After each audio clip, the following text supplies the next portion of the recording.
Nous fêtons aujourd'hui la solennité de l'Épiphanie, c'est-à-dire de cet épisode que nous avons entendu relater dans l'Évangile, des mages qui viennent se prosterner, rendre hommage à leur Créateur. Alors on est un petit peu en avance parce que normalement c'est le 6. C'est une date d'ailleurs qui n'a pas été prise par hasard. Il y a un sens à cela. Parce que notre tradition que nous avons oubliée, et nous sommes à peu près presque les seuls à rappeler cet aspect, c'est que nos pères, héritiers de la tradition pré-chrétienne, savaient qu'il y avait une dimension cosmique à toute vie spirituelle ou à toute vie tout court. Souvenez-vous, les ensembles mégalithiques, l'un des plus connus qui est Stonehenge en Angleterre, on a remarqué que c'était des ensembles qui, presque des ordinateurs, qui permettaient de connaître les moments de l'année où on pouvait cibler évidemment le lever du soleil, mais aussi certaines étoiles, certaines constellations. Pourquoi y avait-il ces connaissances et pourquoi y avait-il ces rites et cet ensemble monumentaux avec des pierres qui pèsent plusieurs tonnes? Eh bien, ces rites n'honoraient pas des espèces de dieux, mais des énergies divines qui se manifestaient à travers l'influence des étoiles. Et ces énergies divines, ces énergies cosmiques, il les mettait en relation avec les énergies telluriques. C'est pour ça que toutes les anciennes églises du Moyen-Âge sont toutes construites sur d'anciens lieux, qui étaient des lieux déjà où il y avait des dolmens ou des ensembles mégalithiques. Donc on avait encore ces connaissances au Moyen-Âge.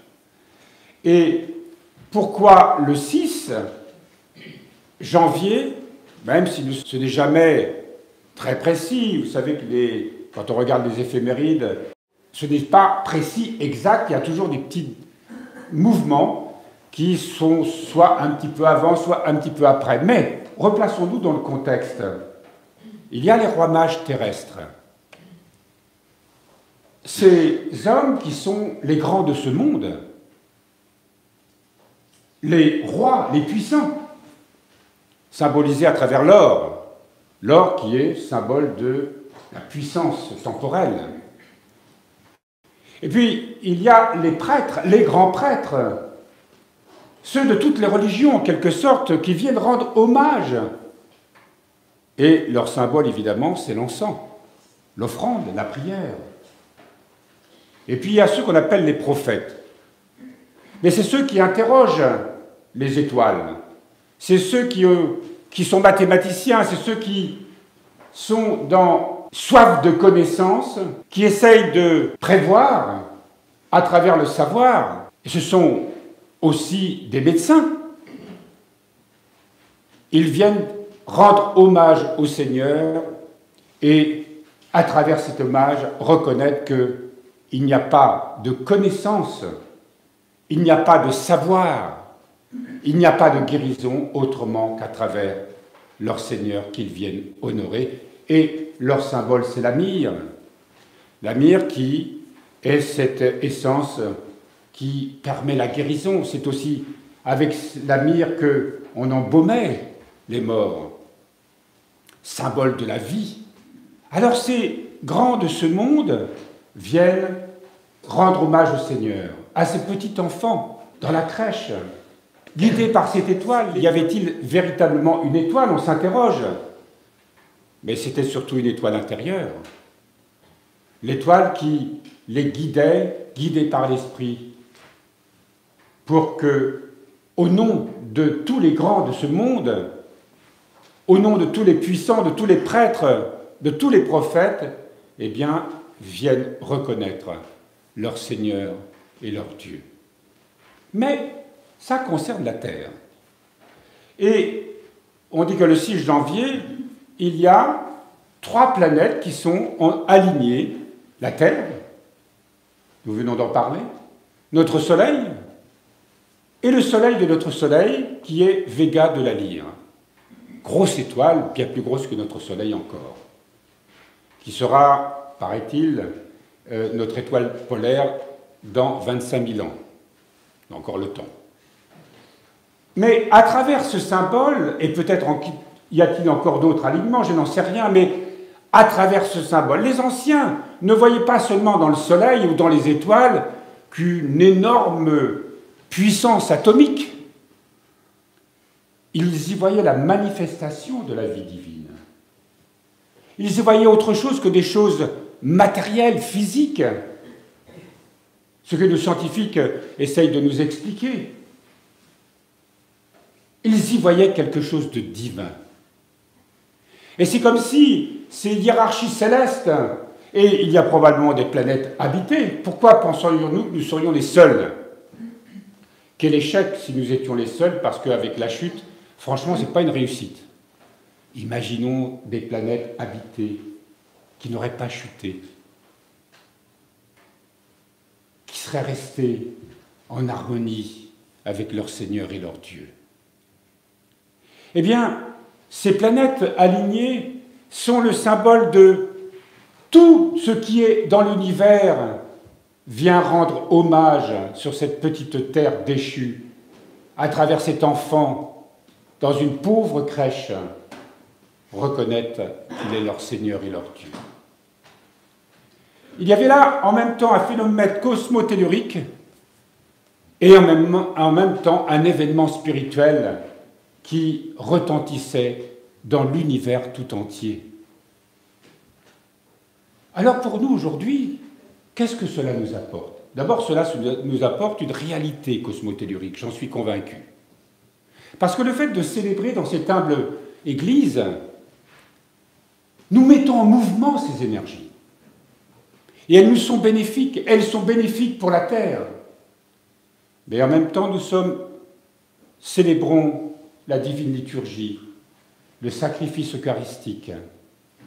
Et à travers notre cœur, à travers notre foi, à travers notre assemblée, nous manifestons une toute autre énergie qui est celui qu'on appelle les énergies incréées, selon la tradition orthodoxe, qui sont ces énergies d'amour, cette puissance de l'esprit qui, à travers nos cœurs, à travers nos vies, à travers notre être, se répand sur toute la terre et aussi au-delà. C'est un mystère, n'est-ce pas? Mais ne sommes-nous pas conviés, nous aussi, à être dans la crèche? Et qu'est-ce que nous allons apporter? Qu'est-ce que nous allons déposer au pied de Jésus? Vous savez, quand on parle de Noël, c'est qu'on reçoit des cadeaux. Bien. Mais là, c'est l'inverse. Qu'est-ce que je vais donner, moi, au Seigneur, pour lui rendre hommage? Quand on rend hommage, on vient apporter un cadeau. Qu'est-ce que nous pouvons nous donner? Alors, les richesses, il n'y a pas beaucoup de riches parmi nous. Nos connaissances, notre savoir, ça aussi, ça nous paraît fragile, petit. Notre position sociale, pour la plupart d'entre nous, et même s'il y avait parmi nous des gens aux hautes fonctions, eh bien, ils viendraient déposer et reconnaître que sans le Seigneur Dieu, rien n'est possible, et nous ne sommes surtout rien. Mais ce que nous avons à donner, c'est notre amour, c'est notre cœur. C'est de reconnaître que, effectivement, que ce Sauveur qui vient jusqu'à nous, nous en avons grand besoin. Qu'il nous est absolument indispensable que notre cœur s'ouvre en disant « Mon Seigneur et mon Dieu, viens à mon secours ». Ces rois, ces puissants qui viennent au pied de Jésus, viennent déclarer qu'ils ne sont rien eux-mêmes, malgré tout ce qu'ils sont dans le domaine des hommes. Et nous avons bien besoin aujourd'hui, nous, comme les rois mages, de nous dépouiller de nos prétentions. de faire cet acte d'humilité, parce que c'est ce à quoi nous sommes invités aujourd'hui. Qui suis-je, Seigneur, sans toi? Est-ce que vraiment je suis intelligent, brillant, vertueux? Nous savons tous ce que nous sommes, du moins en partie parce que nous n'avons pas vraiment conscience du péché et des ténèbres dans lesquels ce monde est plongé. Mais aujourd'hui, nous avons à faire cet acte au cours de cette liturgie. Seigneur, revêt-moi de l'esprit des rois mages. Revêt-moi de l'esprit de tous ceux qui se sont inclinés dans la crèche. Je viens déposer ma vie devant toi, Seigneur, ma pauvre vie. Et je m'ouvre à toi et je m'unis à toi, me laissant guider, grandir avec toi, parce que c'est ce que nous allons commencer à vivre après cette fête de l'Épiphanie. On va très vite parler du... Alors il y a quelques épisodes qu'on célèbre, Cana, bien sûr, l'épisode de l'enfant, Jésus adolescent qui discute avec les docteurs, mais très vite on rentre dans la théophanie, le baptême de Jésus, et nous allons marcher avec lui. Mais initialement, il nous faut nous prosterner devant lui comme les mages, pour que ce départ puisse être réel. Le reconnaître que sans lui, nous ne sommes rien, nous ne pouvons rien. Et hier matin, je vous disais, expliquais en fin de liturgie, mais la nécessité pour nous d'être ce que Dieu attend de nous, d'être revêtus de cette vie nouvelle en Christ, parce que le monde en a besoin. Mais il faut d'abord que nous ayons vraiment le sentiment que c'est nous qui en avons besoin maintenant.